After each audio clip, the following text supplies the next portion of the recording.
Let's turn now to people who live on the ground, as it were. Political analysis team based there. Jonathan Tamari is the Washington, D.C. reporter for the Philadelphia Inquirer. Tia Mitchell covers Washington for the Atlanta Journal-Constitution. And Dave Boucher is the politics reporter at the Detroit Free Press. And Galen Druk is tracking everything election-related at 5:38. So, Jonathan, let's start with you. We just heard from Devin in Pennsylvania. You wrote this morning about the huge amount of money that this Senate race has generated. So you got former presidents on the line. Well, how are you reading this race at the end here? The Senate race is neck and neck, and it could honestly go either way. I've been talking to members of both parties over the last 48 hours, and they both say it's going to be really close. Both sides are kind of predicting they can give you a dozen reasons why their candidate is going to win, but they all acknowledge that it very easily could swing the other way. So the momentum has seemingly been with Republican Mehmet Oz in the last few weeks. Fetterman at one point had a very large gap, but Oz really closed that. But the question is, can he catch them? Has he caught him in these final days? It could be a few days before we actually know the answer because it could be that close. Yeah, I have just a quick follow-up. Have Pennsylvanians embraced Mehmet Oz? He's had some kind of carpetbaggery stumbles a couple of times, talking about crudités in the grocery store, and the other day saying, go Eagles when they had a bye. Has that stuck at all?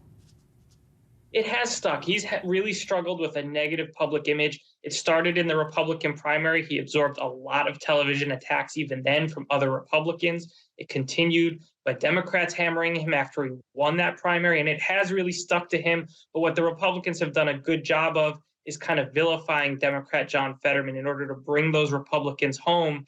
And even if they don't love Oz, they really don't like Fetterman, and they really don't like President Biden. So he's brought those Republicans home. And then can he win those swing voters? He's been trying to cast himself as the moderate in this race in order to win those swing voters who are going to be decisive in the end. And Tia, let's go to Georgia there. Herschel Walker and Raphael Warnock. How is that coming down to the wire? And especially the almost intensely personal ways that these candidates have gone after each other in the past few days. Yes, more and more we saw in his closing message, particularly U.S. Senator Warnock increase his attacks of Herschel Walker, and so that's what he says on the trail in these past few days. He's been saying, he doesn't believe Herschel Walker is equipped. He doesn't know the issues. He doesn't know the people. He doesn't truly have a vision or even a love for the job, is how Reverend Warnock puts it in those terms. Of course, when Herschel Walker's on the trail, he says similar things about Raphael Warnock, that, that he doesn't love the people and he's not a true patriot, and, they both cast each other as just wrong for Georgia, not aligned with what Georgians want to see in their senator. So now the question is, what do the Georgia voters think? And the race for governor there, Brian Kemp against Stacey Abrams. Stacey Abrams has accused Kemp of engaging in voter suppression. That's been an issue before in Georgia. Is it going to work in that race, do you think? Yeah, I don't think it's going to work this time. It's hard for Brian Kemp to, for those attacks to stick when he was someone who stood up to former President Trump when Trump wanted him to call a special session to overturn the 2020 election. Polls show that Stacey Abrams is down pretty significantly going into Election Day. It could still be close, but it'll be tough for Stacey Abrams to pull out ahead. And of course, with Brian Kemp leading the ticket, a lot of people think that he could actually help other Republicans, including Herschel Walker. All right, and Dave, to the state of Michigan, close to my heart. My wife is from Michigan. We are there every summer. And that's a state where abortion is on the ballot. There's a proposal to codify Roe versus Wade on the ballot. How's that going to play out in the governor's race between Gretchen Whitmer and her challenger, Tudor Dixon? Yeah, you're exactly right. Gretchen Whitmer has tied herself to the fate of this abortion amendment. She has run on a platform of vowing to protect abortion rights, has advocated for this amendment. The amendment has polled very well. It's a little bit difficult to poll a constitutional amendment as opposed to like an individual race, but it's polling very well. It looks like it could pass. And depending on how high that number is, it could indicate how large of a potential lead Governor Whitmer could have. She has also polled very well. As we've mentioned in other states, if Governor Whitmer does well, then Democrats down ballot also could fare well. And Michigan could kind of avoid this idea of a red wave that we're seeing potentially play out nationally. Because of that situation where the abortion issue is actually on the ballot, and so it's focusing attention in a way it may not be other places. Let's take a big picture look on this election day, and so much at stake. Obviously, Galen from 538, help us here as the day goes on. What are you going to be looking for? What are the big indicators to watch for?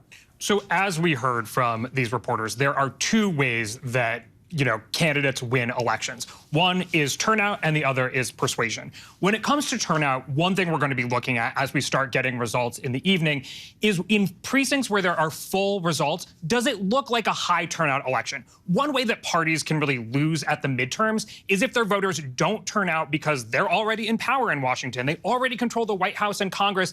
And sometimes that means that that party's voters are just a little less interested, a little less motivated. In 2014 and 2010, that's why Democrats did so poorly. So we want to look and see, what does turnout look like? Are Democrats keeping their numbers up, even in an environment where they're the in party? And what does Republican turnout look like for that matter? The other equation is persuasion. And so there we're going to be looking at these sort of battleground districts, bellwether districts, especially on the East Coast, because that's where we're going to get results first. So, for example, in the Raleigh suburbs, North Carolina's 13th district, it's suburban, it's pretty well educated. The voters are pretty swingy. They go back and forth. So we're going to be looking there to see whether sort of arguments about the economy have persuaded voters to vote for Republicans, or maybe the issue of abortion, as we've been discussing, is persuading those voters to vote for Democrats. So we're thinking about both turnout and persuasion when we start getting results this evening. And Galen, are we looking at a nationalized election? In other words, you talked about the East Coast being the first results we're going to get, but could it be one way here and another way elsewhere, or has this election essentially become a national referendum? The answer is both. Increasingly, our politics have become nationalized. There's no way that you can deny that. But think back to 2018. We started getting early results from Florida, and Florida is actually one of those states that counts its results really quickly. And all of a sudden, Ron DeSantis won the governorship. He did better than the polls suggested, and it looked like Democrats were going to have a bad evening.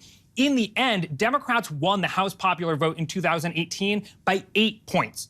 So we should sort of slow our roll. When we start to get results in, we shouldn't necessarily assume that's what it's going to look like all across the country, because races are still localized. We have, a really diverse fabric in America. There are all different kinds of voters motivated by all different kinds of issues. One of them is the economy, but there are also going to be other voters who are motivated by immigration or abortion or democracy issues. And so, we really should hold off to make assumptions until we start to move beyond the East Coast. But those are just our early indicators. All right, well, strap in. It's going to be a long night, Galen.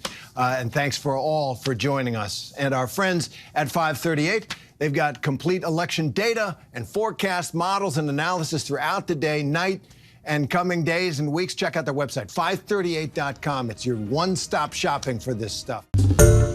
Hi, everyone. George Stephanopoulos here. Thanks for checking out the ABC News YouTube channel. If you'd like to get more videos, show highlights, and watch live event coverage, click on the right over here to subscribe to our channel. And don't forget to download the ABC News app for breaking news alerts. Thanks for watching.